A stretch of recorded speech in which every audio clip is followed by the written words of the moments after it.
For far too long, through both Democratic and Republican administrations, the system's been rigged against everyday Americans by the lobbyists that Wall Street uses to get its way.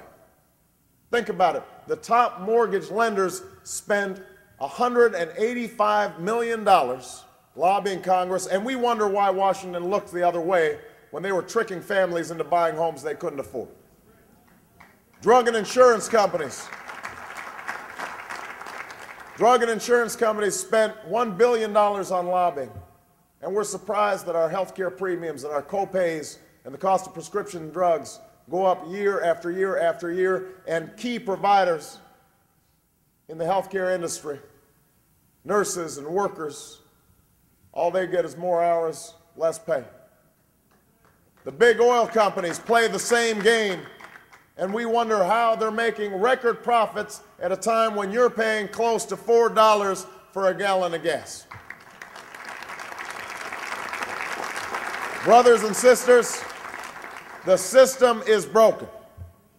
Now, if we're honest with ourselves, we will acknowledge that we can't completely stop globalization in its tracks. Automation is here, technology is here. We're going to be opening up new markets that our goods can help, that we can sell and strengthen our economy.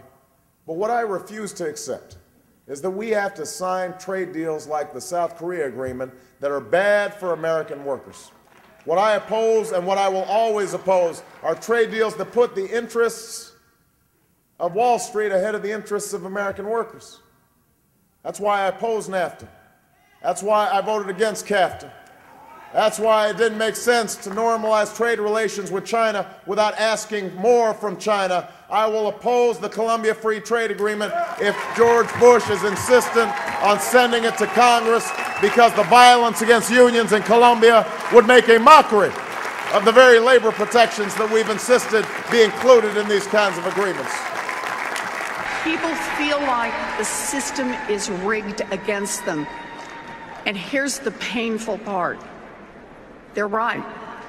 The system is rigged. Look around. Oil companies guzzle down billions in profits.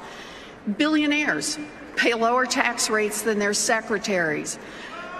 And Wall Street CEOs, the same ones who wrecked our economy and destroyed millions of jobs, still strut around Congress, no shame, demanding favors and acting like we should thank them. Does anyone here have a problem with that?